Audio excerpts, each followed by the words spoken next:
नमस्कार, स्वागत है आपका न्यूज इंडिया में। मैं हूं आपके साथ उमंग माथुर और आप देख रहे हैं स्पेशल रिपोर्ट। आज बात करेंगे स्पेशल रिपोर्ट में बिल, चिट्ठी और पीएम के संवाद की।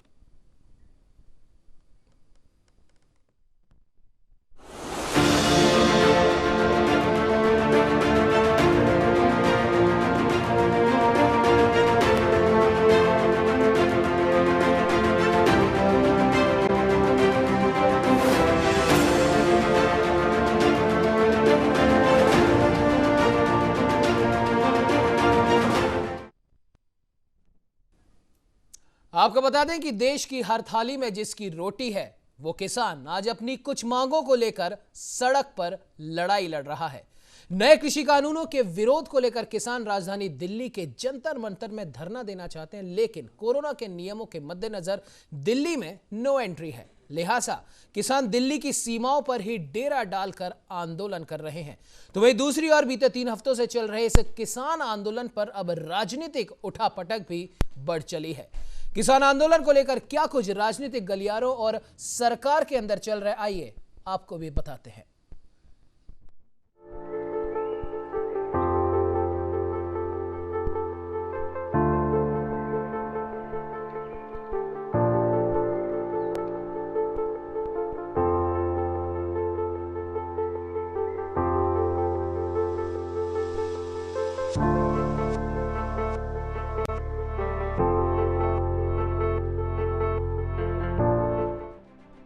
पंजाब, हरियाणा, उत्तर प्रदेश के हजारों किसान इस वक्त सड़क पर हैं और मांग कर रहे हैं कि नए कृषि कानूनों को वापस लिया जाए। लेकिन किसानों को दिल्ली पहुंचने से रोकने के लिए दिल्ली की सीमाओं पर जगह जगह भारी मात्रा में पुलिस बल तैनात किया गया है। तो वहीं इन नए कृषि कानूनों के विरोध के बीच आज प्रधानमंत्री नरेंद्र मोदी किसानों को वीडियो कॉन्फ्रेंसिंग के माध्यम से संबोधित करने वाले हैं। प्रधानमंत्री मोदी मध्य प्रदेश की शिवराज सरकार द्वारा आयोजित किसान सम्मेलन को संबोधित करेंगे, जिसमें करीब 23,000 पंचायतों के किसान शामिल होंगे। ऐसा नहीं है कि सरकार इस किसान आंदोलन को पूरी तरह अनदेखा कर रही है। बीते 22 दिनों से चल रहे किसान आंदोलन के बीच सरकार ने किसानों के सामने कई प्रस्ताव रखे ताकि समझौते के लिए बीच का रास्ता निकल सके। लेकिन किसान चाहते हैं कि नए कानूनों को पूरी तरह रद्द किया जाए। किसानों को मनाने के सरकार के प्रयासों के बीच कृषि मंत्री नरेंद्र सिंह तोमर ने किसानों के नाम 8 पन्नों का एक खुला पत्र लिखा। प्रधानमंत्री नरेंद्र मोदी ने सभी देशवासियों से कृषि मंत्री नरेंद्र सिंह तोमर के किसानों के नाम लिखे गए पत्र को पढ़ने की अपील की। तो आइए आपको भी ग्राफिक्स के जरिए बताते हैं कि कृषि मंत्री ने अपने इस पत्र में क्या कुछ लिखा। दिल्ली के मुख्यमंत्री अरविंद केजरीवाल ने गुरुवार को दिल्ली विधानसभा में मोदी सरकार पर जमकर निशाना साधा और इस दौरान केजरीवाल ने कृषि कानून की कॉपी तक फाड़ दी।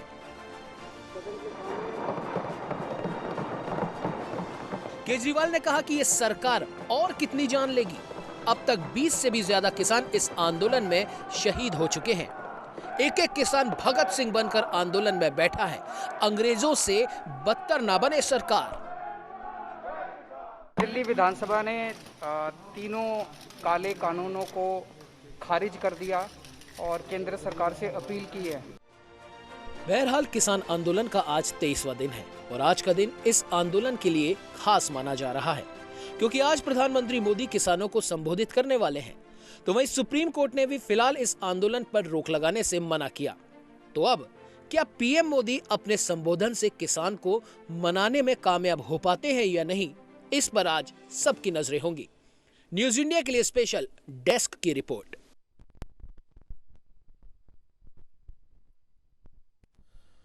तो आपको बता दें कि लगातार आज 23 दिन हो गए हैं किसानों को दिल्ली की सीमाओं पर डटे हुए, और वो डटे हैं अपनी उन मांगों को लेकर जो उन्हें ऐसा लगता है कि ये सही है। और जाहिर सी बात है, लोकतंत्र है, लोकतंत्र में हर किसी को अपनी आवाज उठाने का हक है, वो भी ऐसी सरकार से जिसे बहुमत के साथ, ना सिर्फ बहुमत बल्कि पूर्ण बहुमत और एक ऐसा बहुमत जिसने पिछली सभी सरकारों को ये सोचने पर मजबूर कर दिया कि क्या बहुमत ऐसा भी हो सकता है। और इस बहुमत में सबसे बड़ा योगदान उस आम आदमी का है, उस अन्नदाता का है जो पूरे देश का पेट पालता है और जिसकी वजह से भारत की जो आर्थिक स्थिति है वो मजबूत होती है।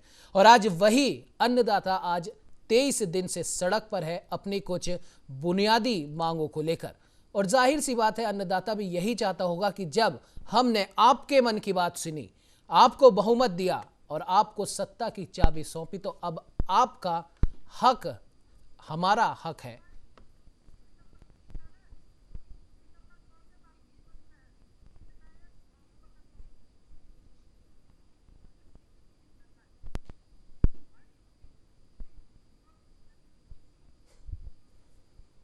तो आपको बता दें कि आज मध्य प्रदेश के किसानों से प्रधानमंत्री नरेंद्र मोदी 2 बजे संवाद करेंगे और इस बिल के बारे में और इस बिल से जुड़ी जो भी भ्रांतियां जो फैल रही हैं उनको दूर करने का प्रयास करेंगे।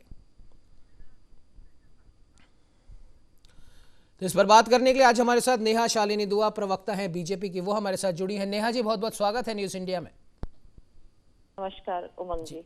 साथ ही साथ AK मिश्रा जी हैं, राजनीतिक विश्लेषक हैं, वो भी हमारे साथ जुड़ चुके हैं। मिश्रा साहब, आपका भी बहुत बहुत स्वागत है। Thank you very much, thank you. Ratnesh Mishra ji भी जुड़ चुके हैं, आम आदमी पार्टी के नेता हैं। रत्नेश जी, आपका भी बहुत बहुत स्वागत है। नेहा जी, सबसे पहले आपके पास आना चाहूंगा। गतिरोध लगातार 23 दिन से जारी है और आज दोपहर में 2 बजे प्रधानमंत्री नरेंद्र मोदी संवाद करने वाले हैं किसान सम्मेलन मध्य प्रदेश में जो होने वाला है उसके अंदर। क्या आपको नहीं लगता नेहा जी, ठीक है अच्छी बात है, अब करीब 23 दिन हो चुके हैं और अब PM मोदी संवाद करने निकले हैं, लेकिन क्या आपको नहीं लगता कि पूरे देश के साथ जो सभी किसान हैं, सभी किसान संगठन हैं, उनको सबको एक साथ संबोधित करना चाहिए था? नेहा जी।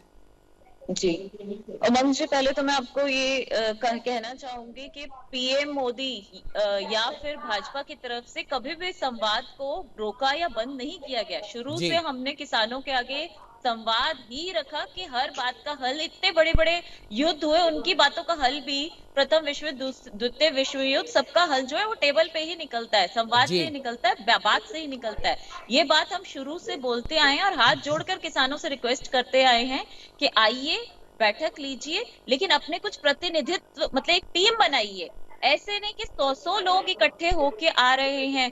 कभी भी आप देखिए, चाहे चौधरी चरण सिंह जी के टाइम में किसान यूनियन बनी हो या और भी बड़े बड़े ताऊ देवीलाल जी के टाइम में, एक नेता होता था, 1 या 2 या 4 या 6 या 10 के जाके जो संवाद सरकार से करते थे। ऐसा कभी नहीं हुआ कि 100 लोग उठ के आ रहे हो, 40 लोग उठ के आ रहे हो। कभी भी इतने सारे जब लोग आते हैं तो उनमें से अगर एक भी मना कर देता है कि हम नहीं तैयार, तो बस वहीं पे काम अटक जाता है। तो नेता का मतलब यही होता है कि अगर वो प्रतिनिधित्व कर रहा है अपने वर्ग का, तो वहां से जो भी उसको मानते हैं ऐसे 4, 6, 10 लोग रख के ऐसे किसान आए और बातचीत करें सरकार से खुले दिल से, क्योंकि सरकार ने हमेशा खुले दिल से किसानों से बात की। उन्होंने जो जो मांगे रखी, जैसे उन्होंने कहा कि आप MSP से छेड़छाड़ नहीं करेंगे। सबसे पहले 2 महीने पहले किसान की यही डिमांड थी, सिर्फ और सिर्फ यही डिमांड थी, MSP से छेड़छाड़ नहीं की जाए।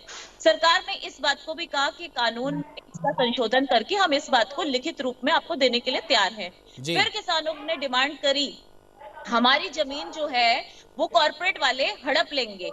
सरकार ने इस बात में भी कहा कि हम संशोधन में ये भी लिखने के लिए तैयार हैं कि आपकी जमीन कोई भी कॉर्पोरेट वाला आपसे नहीं छीन सकता, चाहे कुछ भी हो जाए, आपके पक्ष में ही बात रखी जाएगी। फिर तो किसानों नेहा ने जी, कहा, माफ कीजिएगा, बीच में आपको मैं इंटरप्ट कर रहा हूँ। तमाम बातें हैं जो अक्सर सरकार की तरफ से किसानों को कही गई हैं, भले वो PM मोदी ने कही हो या फिर गृह मंत्री ने कही हो या फिर किसी भी अन्य नेता ने कही हो, कृषि मंत्री ने भी कही हो, उन्होंने 8 पेज की चिट्ठी भी लिखी है। एक सीधा सा सवाल ये है कि सिर्फ इस सीधे सवाल का सीधा सा जवाब यह है कि नेहा जी, ये सभी चीज करने में 23 दिन का समय क्यों लग जाता है? क्यों नहीं पहले और दूसरे दिन से ही ये कवायद शुरू कर दी गई, ताकि अगर हो सकता है जो अभी दिक्कतें आ रही हैं, क्योंकि अगर आपको भी ध्यान होगा नेहा जी कि पहले किसान सब सिर्फ यही कह रहे थे कि हमें तो कुछ 2-3 बिंदुओं पे आपत्ति है, लेकिन अब 23 दिन हो चुके हैं और दिनों दिन किसानों का आक्रोश बढ़ता जा रहा है और अब वो कृषि बिल ही रद्द कराने पे अड़ चुके हैं।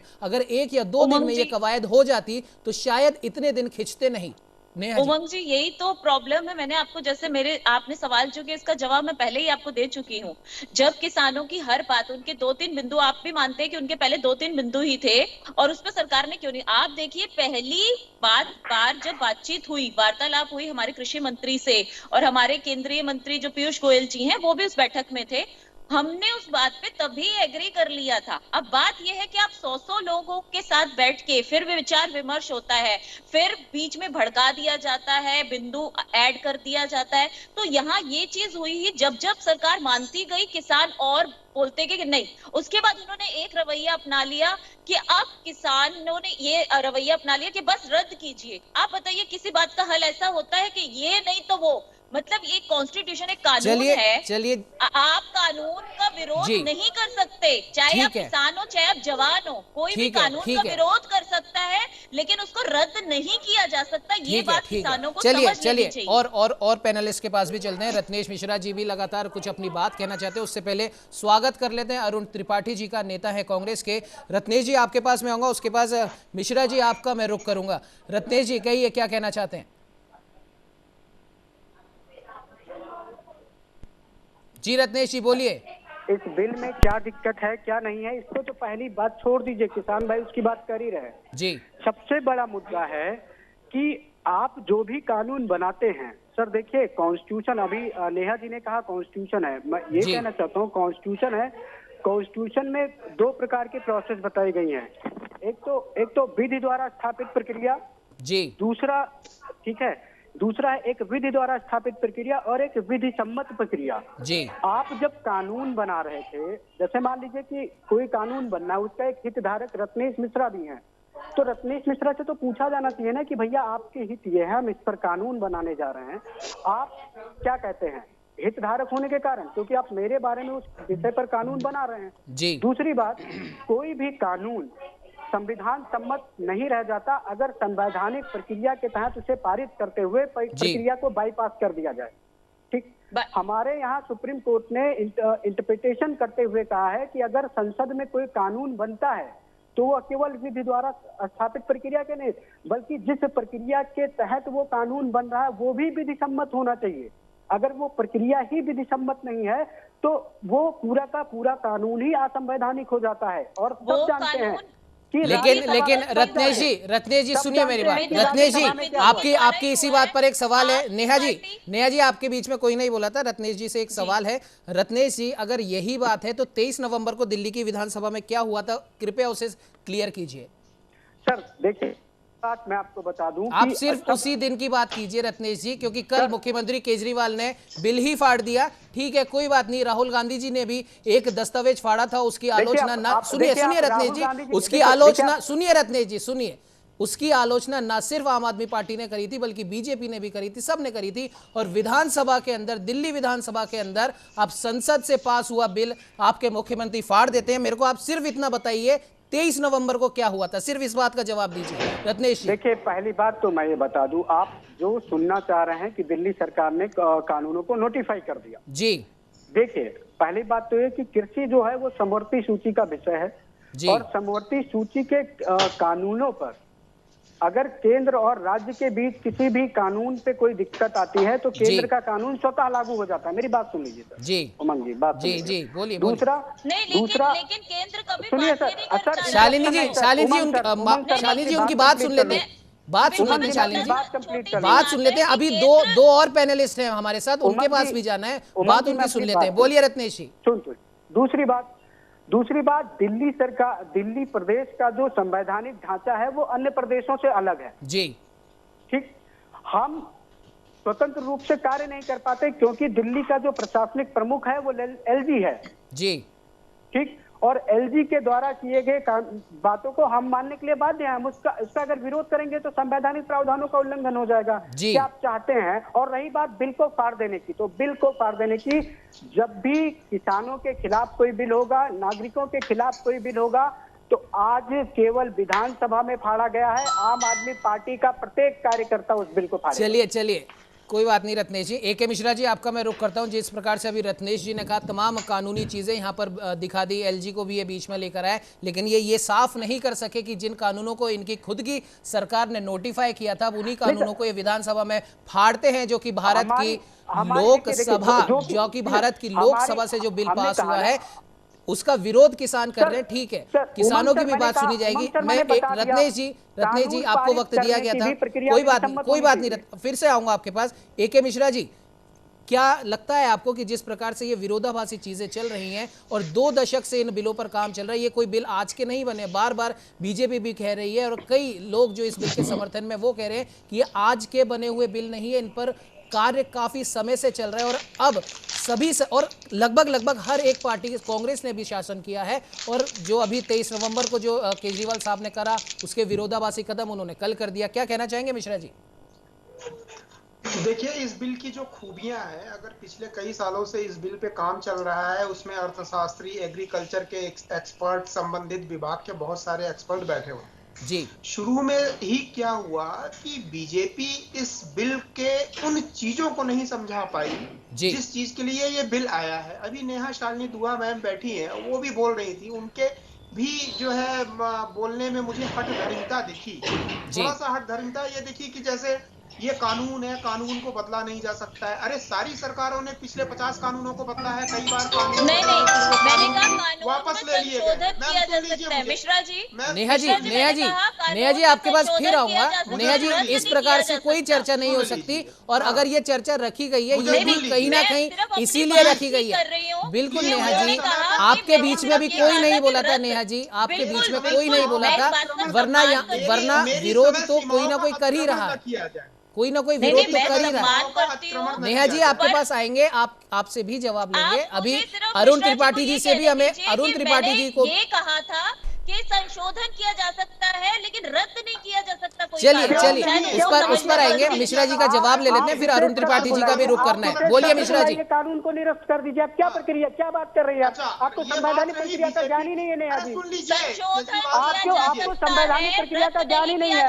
अरे आप विशेष सत्र बुलाइए और आप कानून रद्द करिए, ना करिए, सुप्रीम कोर्ट सबको कर देगी। कल को सुप्रीम कोर्ट इसे नामांकित कर देगी। क्या करेंगे आप? चलिए रत्नेश जी आपको समय दिया गया था, आपके पास फिर लौटूंगा। अभी AK मिश्रा जी अपनी बात रख रहे हैं, उन्हें रखने दीजिए। इस प्रकार से बीच में बोलेंगे तो मेरे को मजबूरन आपका ऑडियो डाउन करना पड़ेगा। बोलिए रत्नेश, AK मिश्रा जी बोलिए। बीजेपी का जो कम्युनिकेशन गैप रहा, मैं इनको बताना चाहूंगा कि जो है बीजेपी अपनी शक्तियों को पहचाने, ये संवाद करके सरकार बना लेते हैं, संवाद में ये बड़े माहिर हैं और यहाँ पे चूक हो गई। रही बात आम आदमी पार्टी का, तो उनका कहना ही क्या, उन्होंने बिल फाड़ा, तो ये तो वही कहावत है, फटा पोस्टर निकला केजरीवाल, तो उनके ऊपर तो कोई कमेंट है ही नहीं। ये सब उनकी स्टंटबाजी है, उनका कानून बनाने में कोई रोल नहीं है, नेतागिरी वो भी कर रहे हैं। और कुछ किसान नेता भी जो है यहाँ पे उन चीजों को नहीं समझ रहे हैं। समय के साथ परिवर्तन हर एक चीज में होना चाहिए। मैं ये बोलता हूँ, किसानों के मन का जो डर है, जितनी मैंने बात की है और समझा है, वो ये है, उनको ये लगता है कि बड़े बड़े बिजनेसमैन, कारपोरेट घराने आकर के उनके जमीनों पे कब्जा कर लेंगे, उनके फसलों पे कब्जा कर लेंगे। यही एक इस बिल का सबसे बड़ा जो है पॉइंट है, जो कि किसानों के बीच और भाजपा के बीच या सरकार के बीच गैप बना हुआ है और इस इकोनॉमिक पॉइंट पे कोई बात ही नहीं कर रहा है। न किसान भी उस तरीके से बात नहीं उठा पा रहे हैं और बीजेपी या गवर्नमेंट भी इन चीजों को टच नहीं कर रही है। मैं ये बोलता हूं, मैंने बार बार ये बोला है कि एक जमाना था जब बैल की जगह किसान खुद हल में जुटता था, यानी उस वक्त पैदाइश इतनी नहीं होती थी, तो चैलेंज ये था कि अपनी पर हेक्टेयर या पर यूनिट एकड़ जो है जमीन के हिसाब से पैदाइश कैसे बढ़ाए। तो विज्ञान को लाया गया, तो विज्ञान ने जो अन्न उत्पादन की क्षमता थी उसको बहुत बढ़ाया। अब सबसे बड़ी प्रॉब्लम ये चल रही है कि अन्न उत्पादन करने में हम इंडिपेंडेंट तो हो गए, लेकिन किसानों को उसका मूल्य नहीं मिल पा रहा है। भाई MSP को फिक्स करने का मतलब क्या है? जो किसानों की डिमांड है, मतलब उनका इकोनॉमिक वो फियर फैक्टर है कि उनको इकोनॉमिक लॉस होगा, पता नहीं MSP मिले, उससे कम पे बिके, क्या हो। यही पॉइंट बीजेपी को भी समझाना चाहिए था। प्राइस आपको देगी मार्केट। देखिए, कारपोरेट का भी, विज्ञान का भी, साइंटिस्ट का भी अपना एक रोल रहा है और हमेशा रहेगा भारतीय कृषि को, किसानों के जीवन स्तर को सुधारने के लिए। तो यहाँ ये जो एक फियर फैक्टर तीनों ग्रुप में है, कि साइंटिस्ट और किसान और कारपोरेट जो है अब तीनों मिल रहे हैं यहाँ पे, तो ये एक फियर फैक्टर है। क्योंकि कोई भी चीज नई होती है तो एक अनजान भय सभी के मन में होता है। मैं समझता हूं कि पेच यहीं पे फंसा हुआ है, एक अनजान भय जो उज्जवल भविष्य के लिए ये बिल ले जाता है, जो ग्लोबल एग्रीकल्चर में हमारे जो है भागीदारी को बढ़ाएगा, अच्छी उपज होगी और उसके मूल्य भी कॉम्पिटिटिव मिलेंगे अगर मार्केट ओपन होती है। इस चीज को बीजेपी समझा नहीं पा रही है, पहली चीज। चलिए ठीक है, ठीक है। एक लाइन और जी, बहुत कम शब्दों में, उसके बाद अरुण जी का रुख करना है। हाँ, बोलिए। प्रधानमंत्री जी संवाद करने में हमेशा आगे रहते हैं, ये उनकी खूबी है। कहीं पे भी जरूरत होती है वो संवाद करते हैं। मैं बोलता हूँ 23 दिन क्यों देर हो गया? बिल्कुल, हमारा भी यही सवाल है मिश्रा जी। हमने भी यही सवाल नेहा जी से पूछा था कि 23 दिन हो गए, उसके बाद अब आप संवाद करने उतरे हैं। ठीक है, संवाद भी सुन लेते हैं। उमंग जी 23 दिन हमने देर नहीं करी, आपकी बात समझे। हर बात चलिए प्रधानमंत्री शालिनी जी, बिल्कुल आपके पास आऊंगा। अरुण जी की भी बात सुन लेते हैं, काफी देर से वो हम सबको सुन रहे हैं। अरुण जी, एक छोटा सा सवाल है आपसे। जब राजीव गांधी जी कंप्यूटर, बिल्कुल उनको कहते हैं आईटी की क्रांति एक हुई थी, हमने श्वेत क्रांति देखी, हमने हरित क्रांति देखी, फिर उसके बाद हमने इंफॉर्मेशन टेक्नोलॉजी की क्रांति देखी, जो कि राजीव गांधी जी की वजह से उस समय भी विरोध हुआ था। कहा गया था कि कंप्यूटर के आने से नौकरियां चली जाएंगी, क्योंकि जो लोग खुद मैनुअली काम कर रहे हैं उनकी नौकरियां चली जाएंगी। एक विरोध हुआ था। और जैसा कि AK मिश्रा साहब की ही बात को मैं आगे बढ़ा रहा हूं, कोई भी नई चीज आती है तो उससे कभी ना कभी किसी ना किसी को भय लगता है कि आगे जाके न जाने इस चीज के द्वारा क्या कुछ हो जाए। और दूसरी बात, क्या एक्सेप्ट करने के लिए। बिल्कुल अरुण जी, क्या आपको भी यही लगता है कि बीजेपी के द्वारा या फिर केंद्र सरकार के द्वारा समझाने में दिक्कत हो गई, या आप भी इन कानूनों के सख्त खिलाफ हैं जिनके ऊपर काम आपकी सरकारों ने भी किया था? अरुण जी। ये देखिए उमंग जी, सबसे पहले तो अभी तक 11 किसान भाई शहीद हो चुके हैं, उनको श्रद्धांजलि देते हुए मैं अपनी बात को आगे बढ़ाऊंगा जी। और आपने जो सवाल पूछा है उसका उत्तर निश्चित तौर पे मैं दूंगा, लेकिन बाकी आपके पैनलिस्ट भी बोल रहे थे, 25 मिनट तक मैं उन लोगों को सुना हूं, तो मेरी बात भी धैर्यता से सुने और बीच में इंटरप्ट ना करें। बोलिए।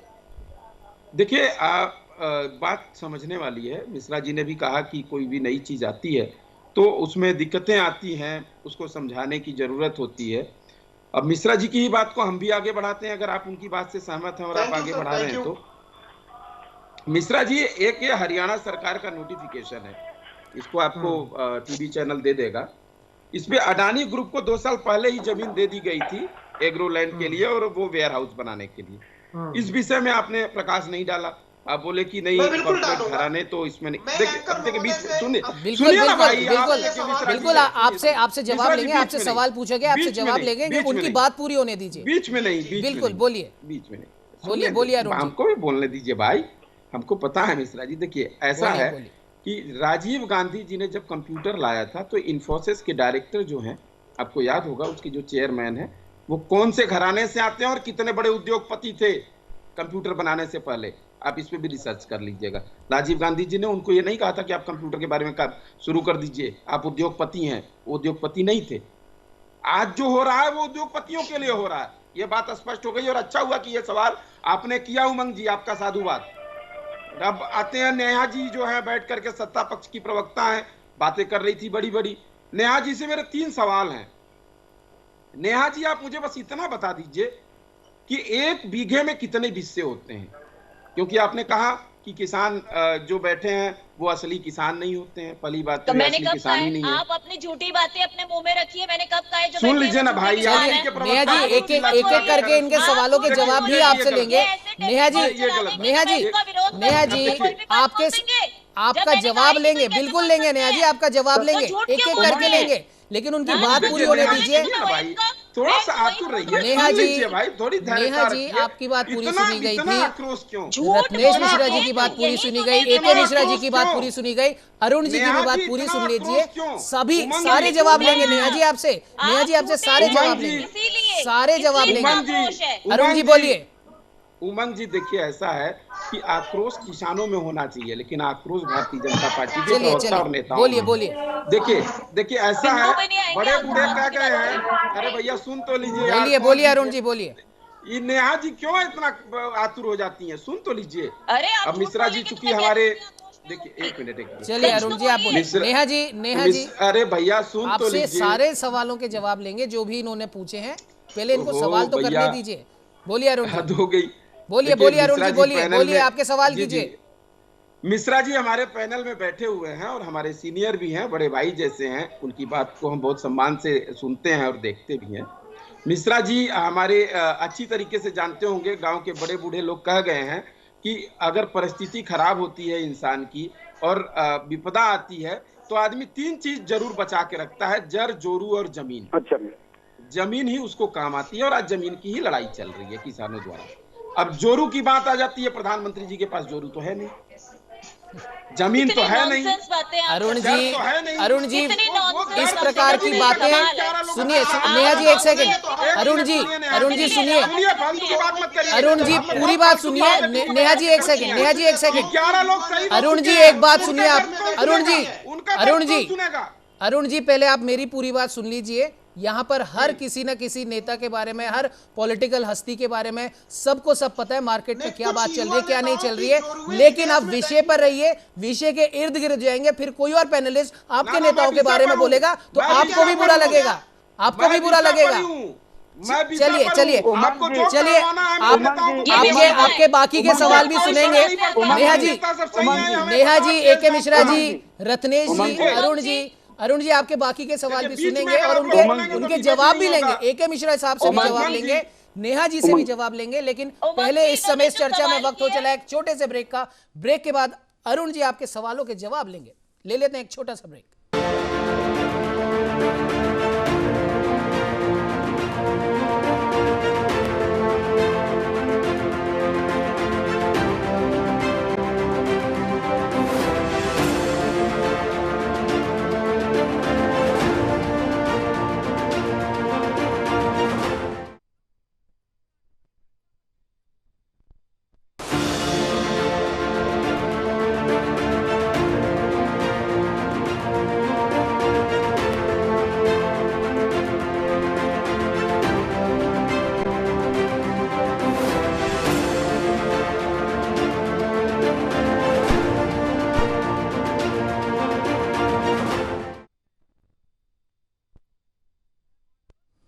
ब्रेक के बाद स्वागत है आपका न्यूज इंडिया में। अरुण त्रिपाठी जी ने कुछ सवाल करे थे AK मिश्रा जी से, नेहा शालिनी जी से। AK मिश्रा जी आपके पास भी आऊंगा, उससे पहले नेहा शालिनी जी से जवाब ले लेते हैं अरुण जी के। नेहा जी जवाब दीजिए अरुण जी के सवालों का। अरुण जी ने एक ही सवाल किया था जिसका था अदानी ग्रुप, तो मैं उनको बड़े अच्छे से जवाब देती हूँ कि शायद उनको नहीं पता कि अदानी ग्रुप को 6000 मेगावाट का जो बिजली का टेंडर है, जो पंजाब में किसानों को बिजली दी जानी थी, उसके लिए टेंडर पास इनकी कैप्टन सरकार ने किया। शायद वो भूल गए थे, वरना वो अदनान अरे भैया इसके एग्रो के बारे में बताइए जो अरुण जी आपके बीच में भी बोलने से मैंने सबको रोका था, अब आप भी बीच में मत बोलिए। नहीं अरुण जी सुनिए, अरुण जी आप भी सुनिए, वो भी रेफरेंस दे रही है। जैसे आपने रेफरेंस दिया था वैसे वो भी रेफरेंस दे रही है, जैसे आपने रेफरेंस दिया था वैसे वो भी रेफरेंस दे रही है। नहीं अरुण जी ऐसे नहीं चलेगा। हमारे साथ और भी पैनलिस्ट हैं, हमें सबको बराबर टाइम देना है। आपके बीच में कोई नहीं बोला था, मैंने सबको रोका था। ऐसे चर्चा नहीं होगी। मेरे को ऑडियो डाउन करना पड़ेगा। अरुण जी आपके सवाल सुने गए थे, आप जैसे ही मुद्दे से भटके। नहीं अरुण जी ऐसे नहीं चलेगा। नेहा जी आप बोलिए आप। हाँ, ये जवाब देना अदानी ग्रुप को जो कैप्टन अरविंदर सरकार ने जो दिया था, ग्रुप का बताइए ना, अदानी ग्रुप को क्यों दिया? आप उसका बताती नहीं था, आपका सरकार है, आप दूसरे के सरकार का बात जानती हैं। आप किसकी प्रवक्ता हैं? भाजपा की बौखला रहे हैं, क्योंकि इनको तो ये ध्यान ही नहीं था। इन्होंने अदानी ग्रुप का नाम लेके सोचा कि भाजपा को घेरेंगे और बेचारे खुद ही गिर के बैठ गए। राज्य की बात पूछ रहा हूँ, उसको आप बता ही नहीं पा रही हैं, आपको पता ही नहीं है, आपको पता ही नहीं है। दूसरा इन्होंने जवाब दिया MSP वाली बात का, मैं पता ही नहीं है, आप बताइए क्या जो किसान है, जो किसान है वो पंजाब के। चलिए अरुण जी इस प्रकार से चर्चा नहीं होती। ना आपकी बात सुनी जाएगी और समझी जाएगी, ना नेहा जी की सुनी जा रही है समझी जा रही है। एक एक करके बोलिए, मैं सबको रोक रहा हूँ किसी के भी बीच में बोलने से। तो बोलने का मौका ही नहीं अरुण जी, अरुण जी मेरे को आपके सवाल का जवाब AK मिश्रा से जी से भी लेना है मेरे को। नहीं नहीं नहीं, अगर आपकी सरकार के लिए कुछ बोल दिया तो इतना आप क्यों उत्तेजित हो रहे हैं? क्या ये नेहा जी गलत बोल रही है? नहीं, क्या नेहा जी गलत बोल रही है? क्या नेहा जी गलत बोल रही है? अरुण जी, नेहा जी से जो मैं पूछ रहा हूँ बता ही नहीं रही आपके लिए एक सेकंड नेहा जी, एक सेकंड नेहा जी, एक सेकंड नेहा जी। अरुण जी, आपकी सरकार या आपकी पार्टी किसी एक व्यक्ति से किसी भी प्रकार का कोई अनुबंध करती है तो वो आपके परिप्रेक्ष्य में सही हो गया। दूसरी सरकार या दूसरी पार्टी के तहत वो कोई और अनुबंध करती है, वो गलत है, वो भ्रष्टाचारी है, वो अपनी जेब भर रहा है। ये दोहरा चरित्र यहां मत दिखाइए। यहाँ पर किसानों की बात हो रही है, किसानों की बात हो रही है अरुण जी यहाँ पर। चलिए चलिए, ठीक है, इस चर्चा में इस प्रकार से अगर आप बोलेंगे तो मेरे को ऑडियो डाउन करना पड़ेगा, फिर आपकी बात जो आप पहुंचाना चाहते हैं वो पहुंचेगी भी नहीं। शालिनी जी, आपके पास मैं दोबारा आऊंगा। AK मिश्रा जी अपनी बात रखिए। जरा दूसरे लोगों को ऑडियो म्यूट कर दीजिए क्योंकि सवाल वो हम देख लेंगे, आप अपनी बात कीजिए। देखिए, त्रिपाठी जी का पहला सवाल यह था कि 2-3 साल पहले हरियाणा में अडानी ग्रुप को जमीन दी गई जी। मैं ये बोलूंगा कि किसी भी कारपोरेट को कोई भी सरकार किसी भी पर्पज के लिए जमीन दे देती है, बिल चाहे बाद में आए। सुनिए मेरी बात, सुनिए पहले मेरी बात। अरुण जी मेरे को आपकी ऑडियो डाउन करवानी पड़ेगी।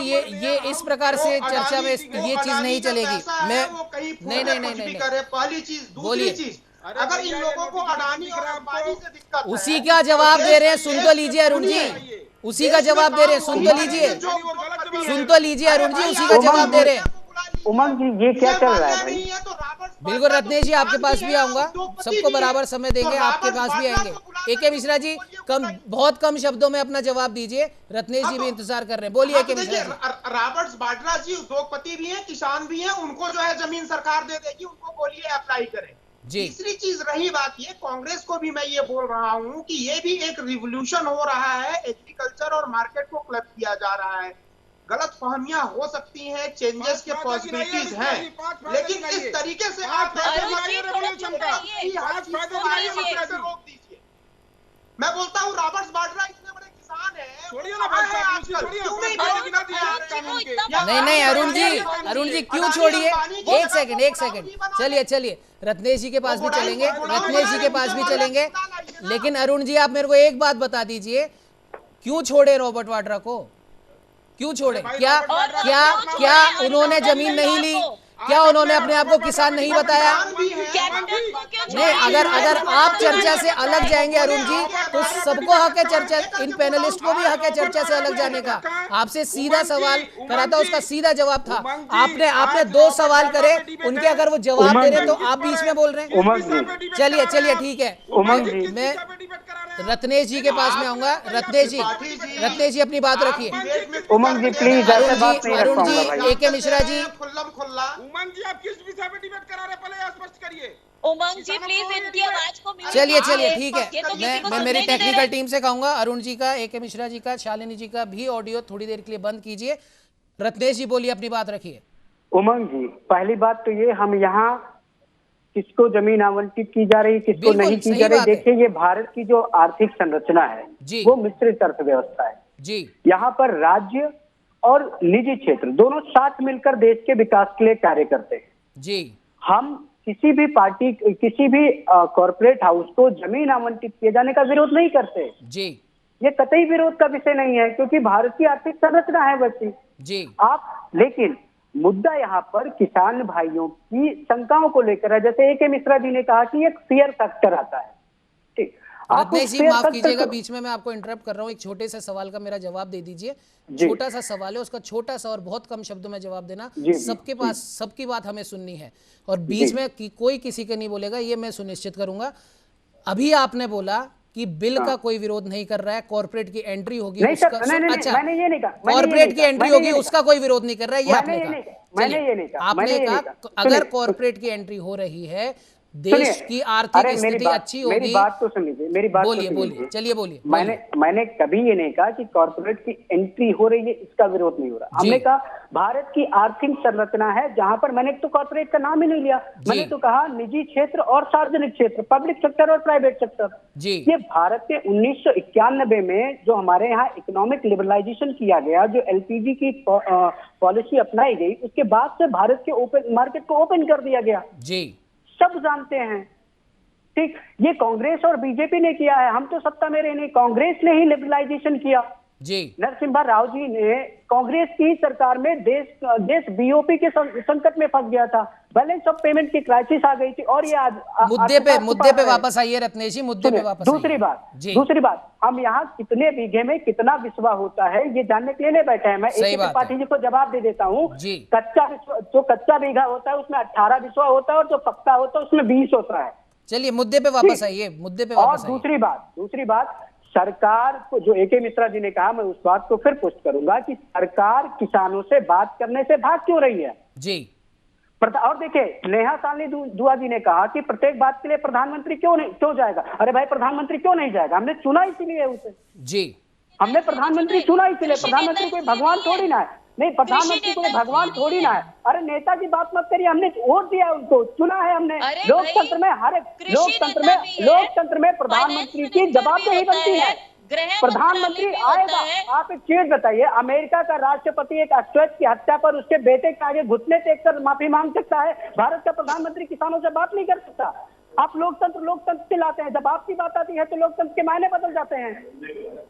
चलिए ठीक है रत्नेश जी, ठीक है रत्नेश जी, ठीक है रत्नेश जी, जवाब ले लेते हैं। ठीक है शालिनी जी, जवाब दीजिए, बहुत कम शब्दों में जवाब दीजिए शालिनी जी। मैं जवाब दूंगी, लेकिन आपने मुझे जब मौका देते सारे बोलना शुरू कर देते हैं। मैं सबको ऑडियो म्यूट करवा दूंगा, आप अपना जवाब दीजिए, लेकिन कम शब्दों में, क्योंकि सबको मौका देना है। केजरीवाल सरकार मुझे ये बताए कि नोटिफाई जो उन्होंने बिल किया और उसको कल जो फाड़ने का नाटक किया, क्या उनको पहले नहीं पता था? पहले पढ़ा नहीं, मतलब किसी भी चीज को पहले नोटिफाई कर देते हैं और उसके बाद ऑब्जेक्शन रेज कर देते हैं। मतलब ये तो वही वाली बात हुई कि जब देखा सामने वाला विरोध कर रहा है, पहले किसानों का बिल यहाँ दिल्ली में लागू कर दिया, उसके बाद जब देखा किसान विरोध कर रहे हैं तो नाचना शुरू हो गए, नौटंकी बंदर की तरह शुरू कर दी अरविंद केजरीवाल ने फाड़ने की बिल को, ये सब करने की। दूसरा मैं ये कहूंगी कि जो दिल्ली में केंद्र सरकार सब्सिडी देती है सभी किसानों को कृषि यंत्रों को खरीदने की, चाहे वो ट्रैक्टर हो, चाहे वो बीज हो, चाहे कुछ भी हो, ये सब्सिडी दी जाती है। दिल्ली सरकार क्यों नहीं देती है किसानों को ये सब्सिडी? दिल्ली सरकार में ट्रैक्टर खरीदना है तो उसके ऊपर सरचार्ज लगाया, उस पर पैसा उनको देना पड़ता है, उन्हें कोई सब्सिडी नहीं दी जाती। किसी भी कृषि जो उपकरण है उसको खरीदने पर केजरीवाल कोई भी तरह की सब्सिडी नहीं देता। मैं उनसे ये सवाल करती हूं, हम पार्टियों के ऊपर आरोप प्रत्यारोप को लेकर ये चर्चा नहीं है। आप सिर्फ इतना बता दीजिए नेहा जी, सिर्फ इतना बता दीजिए कि 23 दिन क्यों लग गए? 23 दिन क्यों लग गए कृषि मंत्री जी को चिट्ठी लिखने में, प्रधानमंत्री जी को संवाद करने में? सिर्फ इस बात का जवाब दीजिए। नहीं 23 दिन क्यों लगे? आप उमंग जी ये नहीं कह सकते कि 23 दिन कुछ नहीं किया, सरकार हाथ पे हाथ धर के बैठी। सरकार ने हर दिन संवाद किया है किसानों से, हर दिन संवाद किया है, लेकिन प्रॉब्लम यही आती है कि जब किसान, हर कोई खड़े होकर नेता बन जाता है और बाकी जगह के किसान, भारतीय यूनियन जो है उन्होंने इन तीनों बिलों का समर्थन किया है। आप ये बताइए क्या सिर्फ पंजाब के किसान हैं, बाकी किसान नहीं गिने जाएंगे? मुझे इस बात का जवाब दे दे। अगर कोई किसान इसका समर्थन करता है तो कहा जाता है विपक्ष पार्टियों के द्वारा ये भाजपा के एजेंट है। शर्म आनी चाहिए। हमने कभी किसानों को एजेंट नहीं कहा, हम ये कहते हैं कि किसानों की आड़ में वहां कई लोग ऐसे बैठे हुए हैं जो शर्जील इमाम की रिहाई के लिए नारे लगाते हैं। आपने भी देखा है, मैंने भी देखा है, कोई ये झूठ नहीं है। तो मेरी किसानों से हाथ जोड़ के अपील है, ठंडे दिमाग से पढ़ें और हर कानून में संशोधन हो सकता है, इस बात के लिए हम भी कहते हैं, लेकिन कानून रद्द नहीं किया जाता और ये प्रक्रिया के तहत ही हुआ है। आप बताइए, विपक्ष पार्टियां अगर केंद्र उसमें कम है, मतलब कि राज्यसभा में भी और लोकसभा में भी, तो इसमें हमारा तो कोई कसूर नहीं है ना, हमने तो बिल वहीं से ही पास कराया है। तो फिर ये ऑब्जेक्शन किस बात का कि हम सोनिया गांधी जी के घर जाते बोलने? चलिए ठीक है, ठीक है, चलिए ठीक है, ए.के. मिश्रा जी आपका रुख करूंगा, लेकिन अरुण त्रिपाठी जी आपसे भी जवाब ले लेते हैं। नेहा जी ने जो सवाल करा है आपसे जवाब ले लेते हैं। रत्नेश जी आऊंगा, बारी बारी से सबके पास आऊंगा।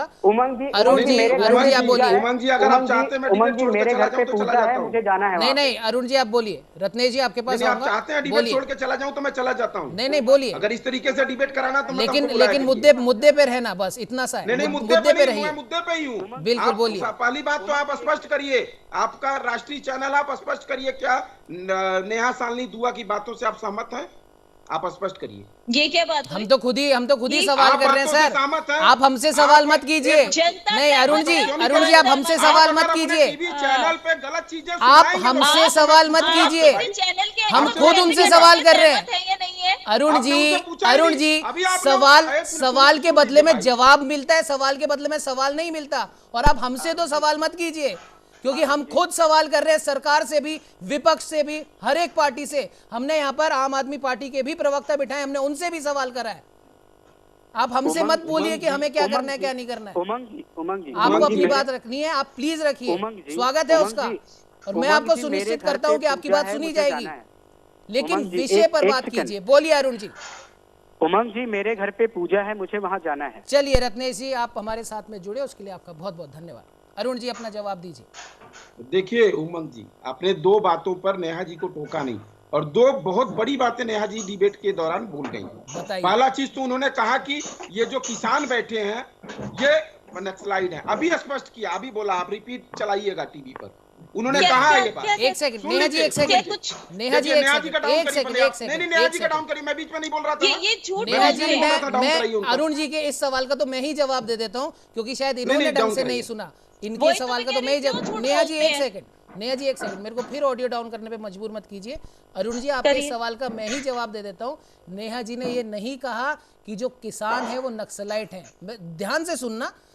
उन्होंने ये कहा है कि किसानों की आड़ में कुछ लोग बैठे हैं जो शर्जील इमाम जैसे लोगों की रिहाई के लिए या उनको श्रद्धांजलि देने के लिए उनके पोस्टर वहां पे लहरा रहे। उन्होंने ये कहा, उन्होंने ये नहीं कहा। चलिए बोलिए। तो आपने ये क्यों नहीं कहा कि केंद्र की सरकार जो है वो इन्हीं की है, जो जितने बॉर्डर सील किए गए वो केंद्र सरकार ही करवा रही है, तो ये क्यों नहीं पकड़ रहे हैं उन लोगों को? किसकी गलती? आपने क्यों नहीं उनसे पूछा? पहला सवाल। दूसरा चीज, इन्होंने अभी आपके टीवी चैनल पे कहा कि पंजाब के बस किसान हैं। अगर ये देश की सरकार चला रहे हैं तो इतना तो अनभिज्ञ नहीं होंगे कि देश क्या जो दिल्ली है उसके हर बॉर्डर पे, उत्तर प्रदेश के बॉर्डर पे उत्तर प्रदेश के किसान है, राजस्थान के बॉर्डर पे राजस्थान के किसान है, हरियाणा के बॉर्डर पे हरियाणा के किसान है, अरुण जी को पंजाब के बॉर्डर पे पंजाब के किसान है। ये बस पंजाब के किसानों की बात कर रही है। इस पे आपको टोकना चाहिए था, क्योंकि आपके पत्रकार तो जीरो ग्राउंड से रिपोर्टिंग कर रहे हैं, आपको तो सब कुछ पता है जी। इस पे आपने इनको टोका नहीं, आपको इनसे पूछना चाहिए था। इस तरीके से टीवी डिबेट पे बैठ करके और अपनी बड़ी बड़ी बातें करना, और जो इस देश का मालिक है किसान, उसको आप ठंडे में 23 दिन से बैठा रखे हैं। 11 लोग शहीद हो चुके हैं, थोड़ी संवेदनशीलता होनी चाहिए। अरे भैया, हम पार्टी के पहले किसान के बेटा हैं, ये तो समझिए।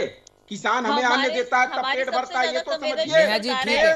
ठीक है, सुन लीजिए नेहा जी, देखिए बोलेगी। बोलिए। देश जब 63 दिन लॉकडाउन में था और इस देश को खाद्य भंडार से अनाज बांटे जा रहे थे, तो ये देश का किसान ही पैदा किया था। इस बात को तो थोड़ा समझ लेते। आपके बीजेपी कार्यालय में रसोई नहीं चलाई गई थी लॉकडाउन के दौरान, लेकिन जहां चला था उनको चलिए ठीक है नेहा जी प्लीज, नेहा जी प्लीज उनकी बात पूरी होने दीजिए। नेहा जी उनकी बात पूरी होने दीजिए। एक एक करके अगर सबसे जवाब लिया जाएगा तो वो समझ में भी आएगा। नेहा जी इस बात को समझिए, ये मेरी हर पैनलिस्ट से रिक्वेस्ट है। तो आप जवाब दीजिएगा ना, जब मैं आपके पास आऊंगा, जब जवाब दीजिएगा बिल्कुल दीजिएगा। नेशनल टेलीविजन पे झूठ बोलते कि मैं ये कह रही हूँ, मैं वो कह रही हूँ, और मैं चुप करके सुनती रहूं। मैं आपसे जवाब लूंगा ना नेहा जी, आपसे जवाब लूंगा, तब इन्हें भी सुनना पड़ेगा। बोलिए अरुण जी, आपकी बात हो गई। गलत बोलूंगा, आपका जब टर्न आएगा तो आप बोल लीजिएगा मुझे। बोलिए अरुण जी, जब जिसका टर्न आए तो कम शब्दों में अरुण जी। देखिए उमंग जी नेहा जी ने और एक बात कही कि इनके राज्यसभा में और लोकसभा में बहुमत कम है, तो इसमें मेरी गलती है। जी। अब इस बात पे तो आपको इनको पूछना चाहिए था कि ये ध्वनि मत से जब पास किया गया था तो भारतीय जनता पार्टी के कितने राज्यसभा सांसद उपस्थित थे वहां पर? जी। क्या बहुमत में थी या नहीं थी राज्यसभा उस समय? ये पूछना चाहिए था, आपने नहीं पूछा। क्योंकि नेहा जी क्या है, देखिए नेहा जी बीच में बोलेंगे, भाई इस तरीके से डिबेट मत करवाइए। नेहा जी आपसे जवाब लेंगे, नेहा जी आपसे इनके हर सवाल का जवाब लेंगे। टीवी डिबेट पे बैठते हैं। आप बोलिए अरुण जी, आप बड़ा बोलिए। सम्मान करते हैं पत्रकारों अरुण जी आप इन बोलिए। लोग की तरह नहीं हम बीच में बोलते हैं। अरुण जी बोलिए। आप और बीच में नहीं बोलते हैं, अरुण, नेहा जी प्लीज मैं आपसे रिक्वेस्ट कर रहा हूँ, मेरे को ऑडियो डाउन करने पे मजबूर मत कीजिए। आप जवाब देना ना, आप उनके हर सवाल का जवाब दीजिएगा नेहा जी, उनके हर सवाल का जवाब दीजिएगा। मैं आपसे हर सवाल का जवाब लूंगा उनके। झूठ बोल रहा हूं मैं। अरुण जी आप बोलिए। झूठ मैं बोल रहा हूं जब देश में अरुण जी बहुत कम शब्दों में आपकी बात पूरी कीजिए, एके मिश्रा जी के पास भी जाना है। बोलिए, जल्दी बोलिए। देखिए उमंग जी, ऐसा है कि जब सत्तासीन पार्टी के प्रवक्ता और नेता आते हैं तो मुद्दे को भटकाना चाहते हैं। आप मुद्दे पे आ जाइए वापस अरुण जी, जल्दी बात समाप्त कीजिए। हम ये कह रहे हैं कि 23 दिन से जो किसान वहां बैठा हुआ है जी, उसको आप गलत शब्द का प्रयोग पहला बंद करिए। अपने नेताओं से कहिए कि बंद करें गलत शब्दों का प्रयोग, और उनसे जाकर के संवाद स्थापित क्यों नहीं करते आप लोग? नेहा जी क्यों ये चाहते हैं कि हम पत्र लिखें, हम विज्ञान भवन में बुलाएं?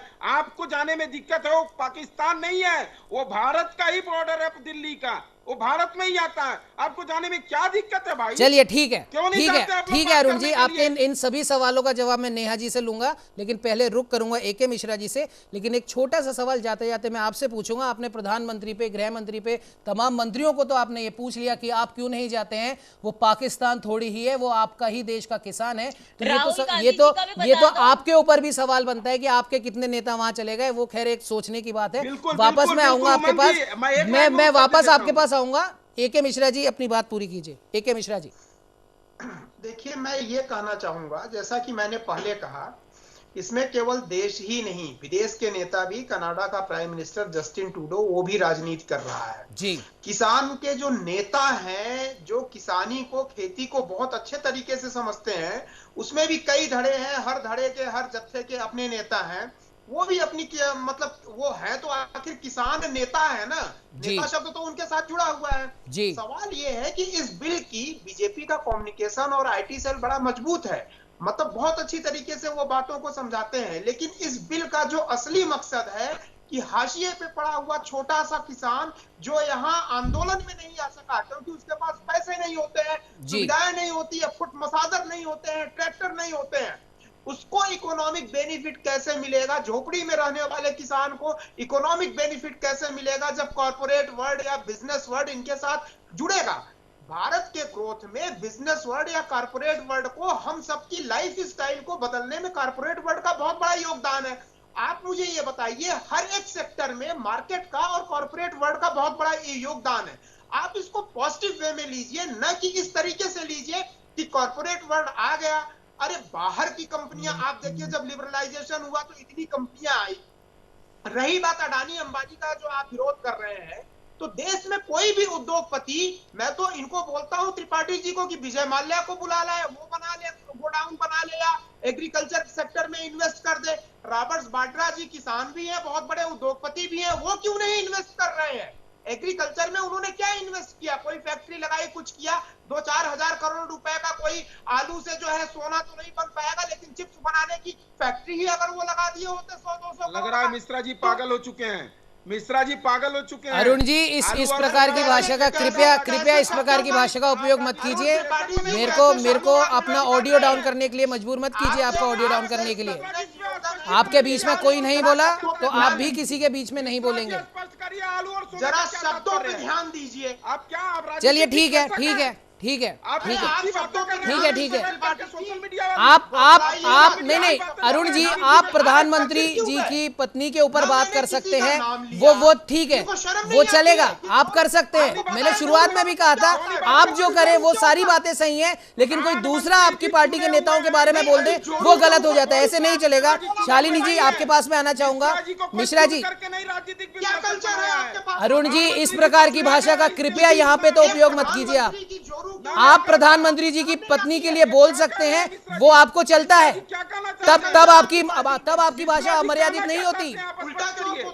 नहीं नहीं नहीं अरुण जी, इस प्रकार से नहीं चलेगा। आपको जो चाहे आपको बोलना है वो आप बोल सकते हैं। आप लाइव डिबेट में किसी पार्टी की प्रवक्ता को आप झूठा बोलते हैं, आप किसी राजनीतिक विचारक को आप पागल बोलते हैं, लेकिन अगर ये सिर्फ एक फ्रेज का उपयोग करते हैं तो वो गलत हो जाता है। अरुण जी ऐसे नहीं चलता। मैं मेरे टेक्निकल डिपार्टमेंट से कहूंगा अरुण जी की आवाज डाउन करें। मिश्रा जी बहुत कम शब्दों में अपनी बात पूरी कीजिए, बहुत कम शब्दों में। मिश्रा जी, इसके इकोनॉमिक बेनिफिट जो सीमांत किसान होते हैं, हाशिए पे बैठे हुए किसान होते हैं, मैं ये मानता हूं कि सरकार की यहाँ पे चूक हो गई है। उस माइक्रो इकोनॉमिक बेनिफिट को बीजेपी सरकार, उनके प्रवक्ता, उनका पूरा आईटी कम्युनिकेशन सेल समझा नहीं पाया है। इनको ये मैं बोलता हूं, जो किसान बहुत संपन्न है उनके लिए ये बिल नहीं है, आप उससे अलग हो जाइए। जो फुट मसाज करा रहे हैं वो किसान नहीं, वो आड़तिये हैं, वो जमींदार हैं। जमींदारों के लिए ये नहीं है।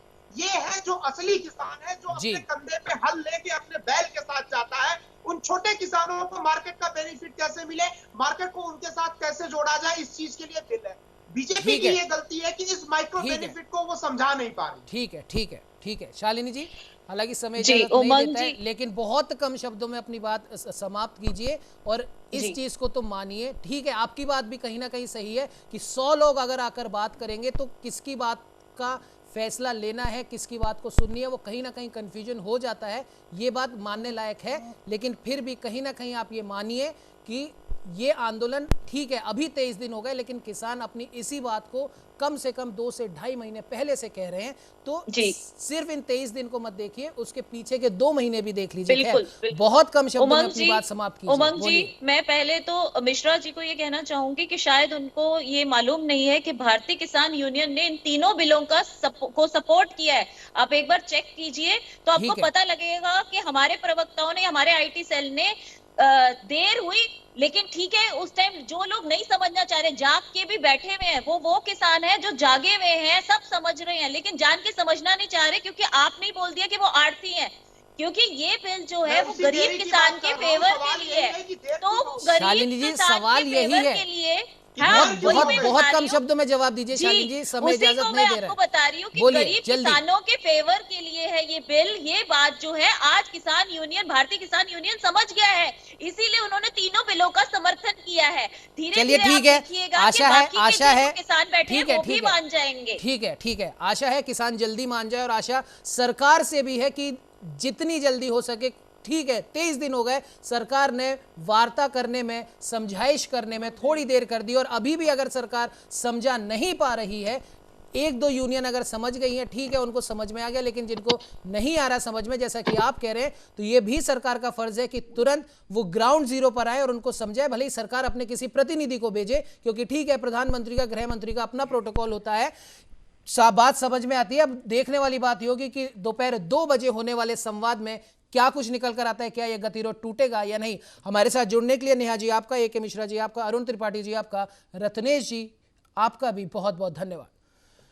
चिट्ठी, बिल और संवाद, अब किसानों का यह गतिरोध, किसानों का यह आंदोलन अब प्रधानमंत्री नरेंद्र मोदी के दोपहर 2 बजे होने वाले संवाद पर कहीं ना कहीं नजर गड़ाए हुए है कि क्या कहते हैं हमारे देश के, हमारे द्वारा चुने गए प्रधानमंत्री। फिलहाल इस चर्चा में इतनी। देश दुनिया की तमाम खबरों को जानने के लिए अब बने रहिए हमारे साथ और देखते रहिए न्यूज़ इंडिया।